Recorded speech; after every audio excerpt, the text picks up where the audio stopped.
All right, so thanks for joining me in today's video. And what we're going to cover in this episode is we're going to take a look at why you might want to be a contrarian investor. See, what a lot of people do is they kind of go with the herd. They go with what everybody else is doing. But in this case, it might actually be wise to be a contrarian. So what does a contrarian really mean? Well, when we look at being a contrarian, it's not really conforming to what everybody else is doing. And it's not always saying, hey, I'm going to do the opposite all the time either. What it's saying is you're going to take a look at things in just, hey, relationship of what's going on, what's happening, and probably do the opposite because you could project a little bit more of what's going to happen there in the future. So simply put, in the stock market or investing in the marketplace, oftentimes it's doing the opposite of what the herd is doing. So that's really what the long and the short of it is. If we go ahead and take a look at this idea and concept of, let's just take a look at something like ExxonMobil here.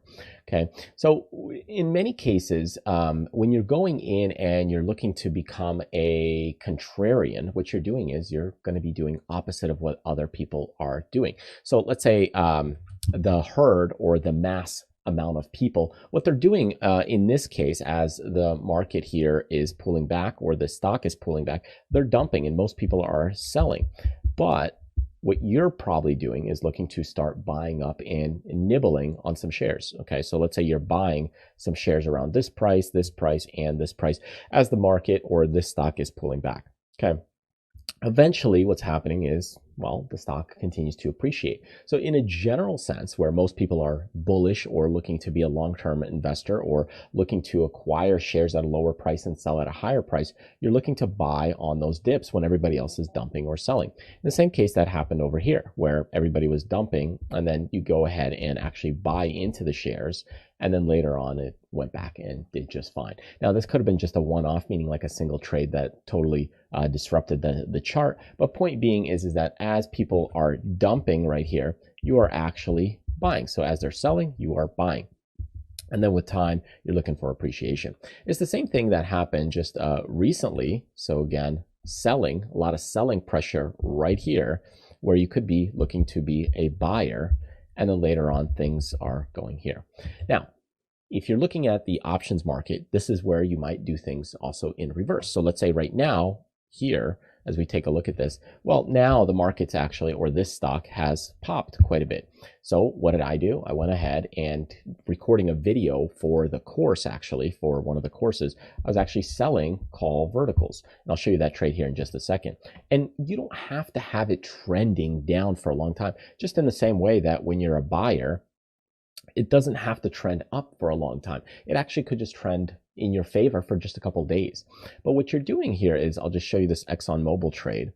This is what I had as an example, and I had 10 contracts here earlier on this trade example. If I pull up ExxonMobil, you can see I started out with 10 just a few days back on 4/3, and in just one day I took off 5 contracts. So right there, we sold at 38, bought at 25. So not anything huge or major profits or anything, but then I have 5 more here to go for that. So why did this trade work? Well, it's because that most people, when they see this big move up, what happens is that the news or a lot of the mediums will pump up the positive behind, oh my God, it's moving great, it's moving up, it's doing fantastic and phenomenal. And of course it was. There's a good volume, it's following through. But from a trade basis, the way that trades behave and the way that you profit from certain trades, it actually might be wiser to take the opposite side of the trade, because I know that we might get a pullback, or not just saying I know, let's say statistically speaking, it's higher chance that the stock will probably get a slight pullback. And I'm not looking for a pullback all the way down to 98, or I'm not looking for a major sell-off or correction because the stock is high. I'm just looking for a little bit of a pullback after, you know, all the buyers dried up. And that's what we got, right? I'm not looking for massive tornado or a hurricane or a big problem. I'm just looking for a slight pullback, and that's all. And that's exactly what's happening right here. So now you could take off a portion of the trade and then let the rest ride if you like, or wait to see if it continues and follows through for another couple of days. So my point being here is that when you're a contrarian, whether you're looking to be a contrarian when markets are selling off, it's probably a good time to be a buyer, because you'll get things at a favorable price for later for things to kind of spike up or move to the upside. Or when things are a little high, you could be a seller of, let's say, call options in this case, or even buying put verticals or buying single puts.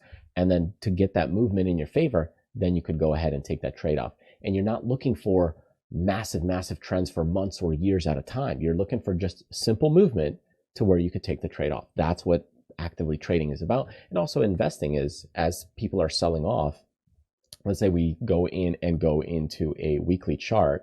Okay, so anytime you get like massive sell-offs, okay, it might be wise to be a buyer at these points where you get a sell-off, you might be a buyer. You get a sell-off, you might be a buyer. You get like a little sell-off, so you might buy some shares. So at a basic level, it's the same principle.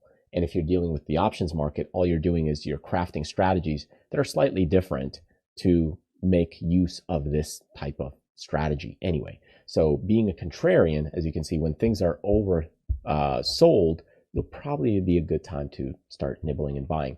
And that is simply because at a basic level, things revert to the mean. So if you look at prices, just the way that they work and behave. All right, so if we go in and take a look at a simple moving average here, and we're kind of taking a look at this concept, what you'll see is that eventually as things get oversold, we'll come back kind of to the average. So we get oversold, they come back to the average. We go back over here, they come back to the average.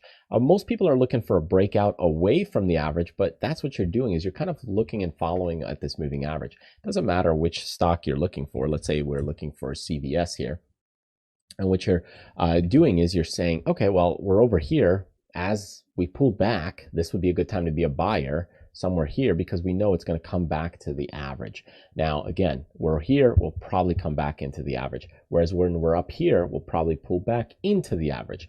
So anyway, what you're doing is you're kind of, hey, being a contrarian, you're doing a little bit things more like, I know that we'll probably come back to the average, and the average, okay, from let's say this point, we're just overbought. That's just what it is. Okay. Whereas over here, down here, we're oversold.